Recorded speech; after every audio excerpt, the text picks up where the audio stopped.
Lo pernah dengar istilah sandwich generation? Ini tuh, generasi yang berada di tengah-tengah, ngerawat orang tua yang udah lanjut usia, tapi juga ngerawat anak-anak yang masih butuh biaya hidup. Rasanya bisa pusing banget ya kan? Nah, di video kali ini gue bakal kasih lo tips gimana caranya atur keuangan buat yang lagi ada di posisi ini, biar nggak stres dan tetap bisa ngejalanin hidup dengan tenang. Penasaran? Mari kita bahas. Jadi pertama-tama yang lo harus lakukan itu adalah evaluasi kondisi keuangan lo. Ini langkah yang paling dasar tapi sering banget dilewatin. Padahal sangat penting. Lo nggak bisa ngatur keuangan dengan baik kalau lo nggak tahu apa yang lo punya, berapa banyak yang lo keluarin, dan untuk apa aja uang itu dipakai. Langkah pertama, cek pendapatan dan pengeluaran lo. Ini hal paling dasar yang harus lo tahu. Lo harus ngerti berapa total penghasilan lo tiap bulan. Nah, setelah itu, catat juga pengeluaran-pengeluaran lo. Jangan cuma asal pikir, gue kayaknya bisa ngatur deh. Karena kebanyakan orang lupa kalau mereka pengeluaran lebih dari yang mereka kira. Lo harus detail, bener-bener catat setiap pengeluaran, dari yang besar sampai yang kecil banget. Misalnya lo ngeluarin duit buat makan siang, kopi, parkir, itu semua harus dicatat. Terkadang pengeluaran kecil-kecil ini kalau dijumlahin lama-lama bisa gede banget kan? Jadi coba deh, buat anggaran yang bener-bener realistis. Jangan cuma ngandelin feeling, karena kalau lo nggak sadar, pengeluaran bisa kebablasan. Langkah kedua, tentuin prioritas lo. Sekarang setelah lo tahu pendapatan dan pengeluaran lo harus bisa nentuin mana yang jadi prioritas utama. Misalnya kalau lo punya anak yang masih sekolah, biaya sekolah jelas jadi prioritas utama. Begitu juga kalau orang tua lo lagi butuh perawatan atau pengobatan. Itu harus jadi fokus utama, karena tanpa keuangan yang cukup untuk hal-hal ini, lo bakal kesulitan. Tapi, nggak cuma kebutuhan yang wajib, lo juga harus pikirin masa depan lo. Ini dia, penting banget. Jangan sampai lo ngelewatin tabungan atau investasi buat jangka panjang, hanya karena lo sibuk ngebiayain kebutuhan hari-hari. Lo harus seimbang, antara sekarang dan masa depan. Jangan sampai lo kehabisan dana buat diri sendiri nanti. Langkah ketiga, pisahin anggaran untuk berbagai kebutuhan. Nah, ini bagian penting banget. Lo harus bisa pisahin antara uang untuk kebutuhan sehari-hari, uang untuk tabungan atau investasi, dan uang buat hiburan atau hal-hal yang lo inginkan. Kalau lo bisa memisahkan dengan jelas, lo bakal lebih mudah buat ngerencanain keuangan lo. Misalnya, lo punya anggaran bulanan untuk makanan, listrik, transportasi, dan sebagainya. Tapi lo juga harus punya kategori anggaran untuk tabungan dan investasi.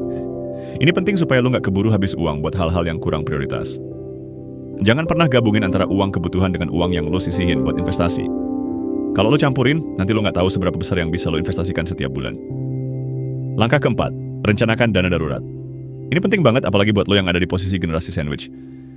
Lo nggak tahu kan kapan orang tua lo butuh biaya lebih untuk pengobatan, atau anak lo butuh biaya tak terduga buat sekolah. Nah, karena itu lo butuh dana darurat. Dana darurat ini adalah uang yang lo simpan untuk situasi darurat.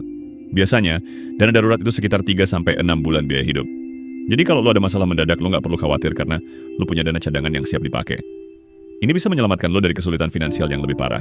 Langkah kelima, kurangi pengeluaran yang nggak perlu. Ini yang kadang susah dilakukan ya. Tapi lo harus bisa mulai ngurangin pengeluaran-pengeluaran yang nggak penting.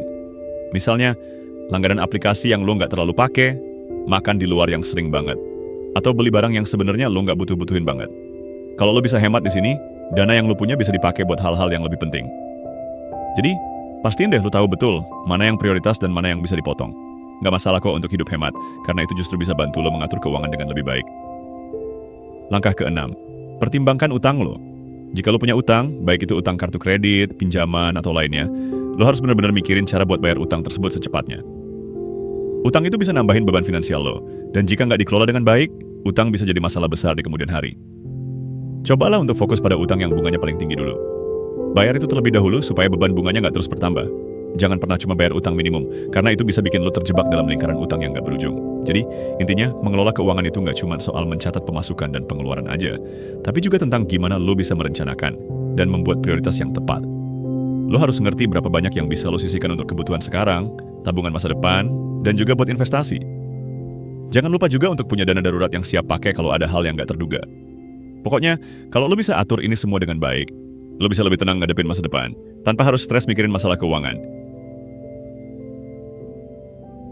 Oke, sekarang kita masuk ke topik yang cukup seru, yaitu strategi investasi yang tepat dan pentingnya diversifikasi pendapatan. Kalau lo pengen financial freedom dan nggak mau ngandelin satu sumber pendapatan aja, lo harus mulai mikirin dua hal ini, investasi dan diversifikasi. Gimana caranya? Yuk, kita bahas satu-satu. Strategi investasi yang tepat. Pertama-tama, lo harus ngerti bahwa investasi itu bukan cuma soal beli saham atau properti, tapi juga soal memilih instrumen yang sesuai dengan tujuan keuangan lo.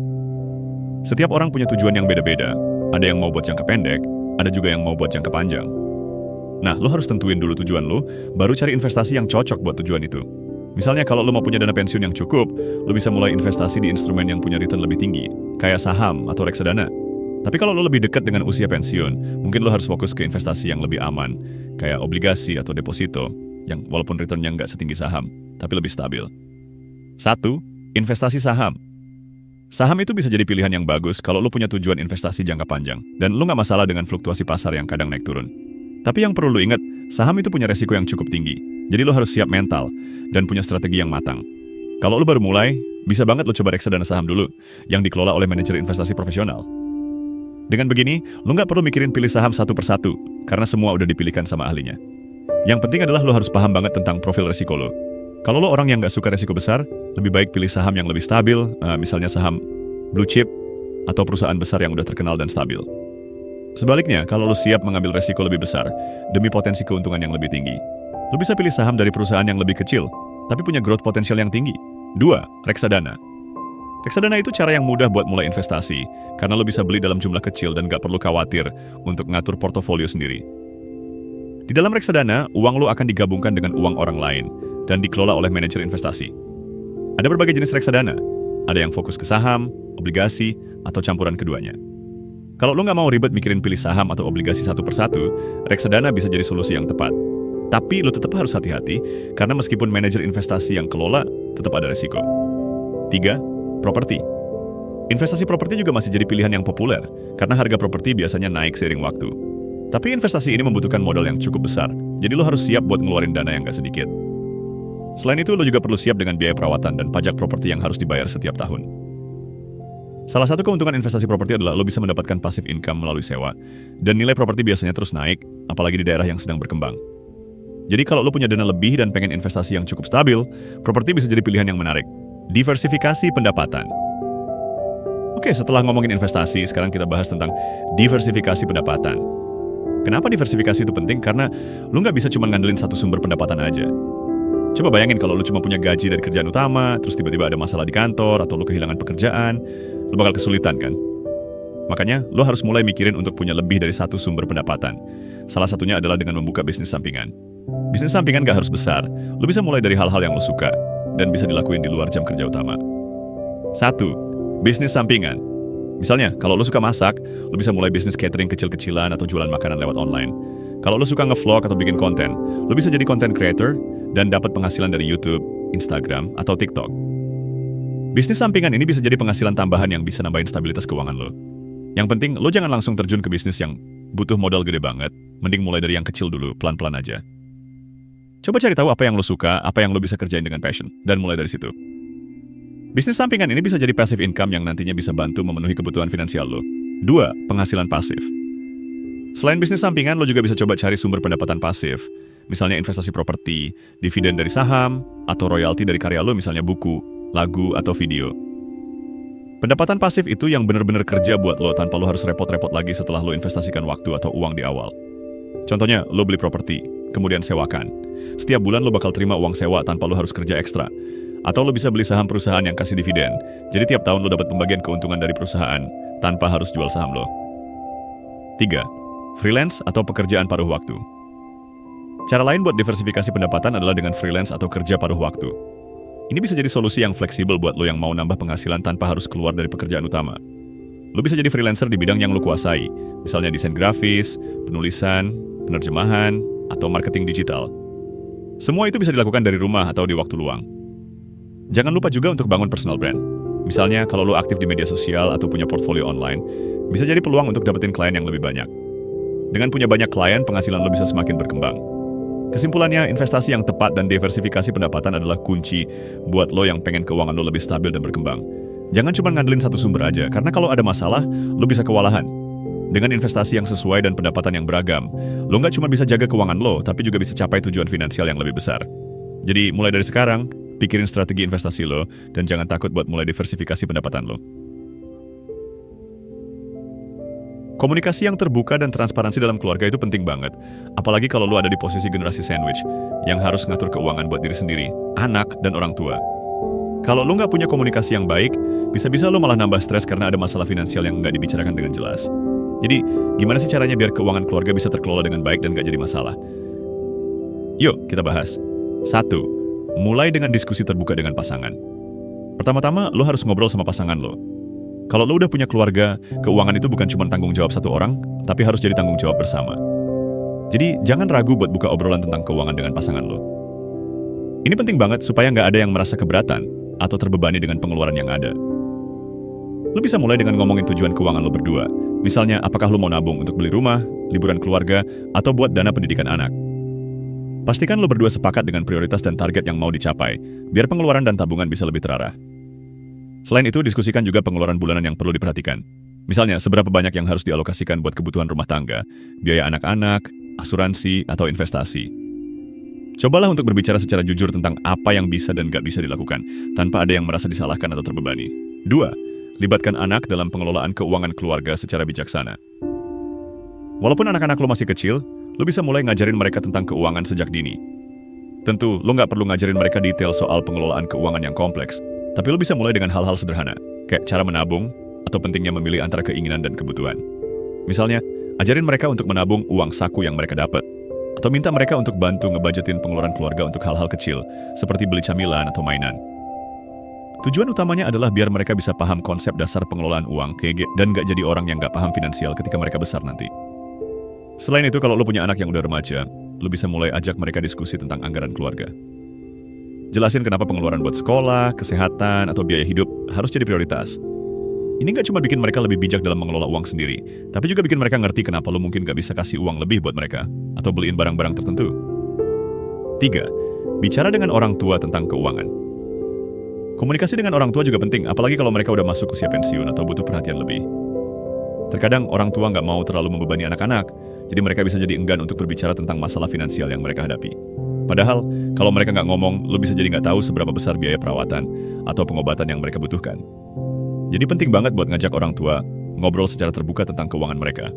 Lo bisa mulai dengan nanya tentang tabungan atau dana pensiun mereka. Kalau mereka masih bekerja, coba tanyakan juga apakah mereka punya asuransi atau apakah mereka butuh bantuan dalam mengelola keuangan mereka di masa tua. Penting juga untuk ngebahas siapa yang akan bertanggung jawab atas pengeluaran mereka kalau ada keadaan darurat. Misalnya, jika mereka sakit atau membutuhkan perawatan medis, siapa yang akan menanggung biaya-biaya tersebut? Apakah mereka punya tabungan atau asuransi kesehatan?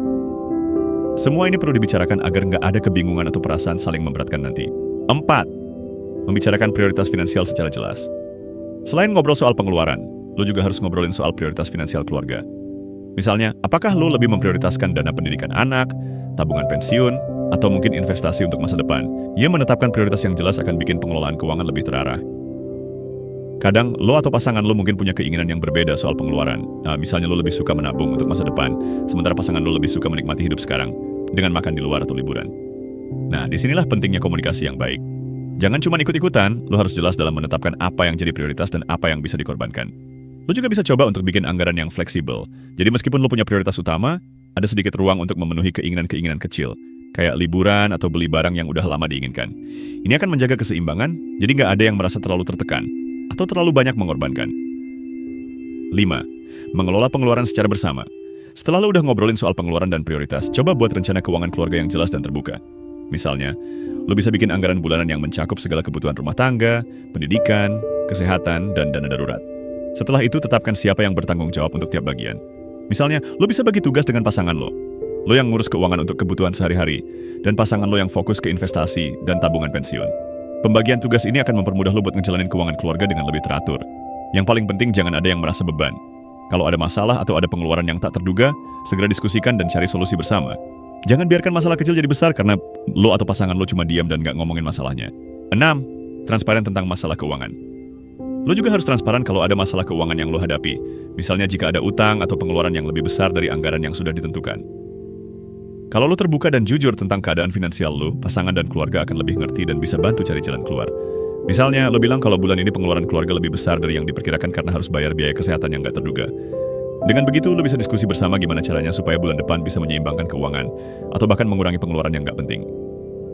Kesimpulannya, komunikasi yang terbuka dan transparansi dalam keluarga itu bukan cuma soal ngomongin uang, tapi juga soal menghargai satu sama lain. Dengan ngobrol terbuka, lo bisa atur keuangan dengan lebih baik, ngebangun kepercayaan, dan bikin semua anggota keluarga merasa lebih aman dan nyaman. Jangan pernah anggap remeh pentingnya diskusi keuangan dalam keluarga, karena ini bisa jadi kunci untuk menjaga keharmonisan dan stabilitas finansial keluarga lo. Jadi intinya buat lo yang ada di generasi sandwich, lo nggak sendirian. Dengan perencanaan keuangan yang matang, investasi yang tepat, dan komunikasi yang terbuka, lo bisa mengelola semua beban itu tanpa harus stres. Semoga tips-tips tadi bisa bantu lo ya. Kalau lo merasa video ini berguna, jangan lupa untuk like, share, dan subscribe. Nanti kita bahas tips keuangan lainnya yang gak kalah menarik. Sampai ketemu di video berikutnya.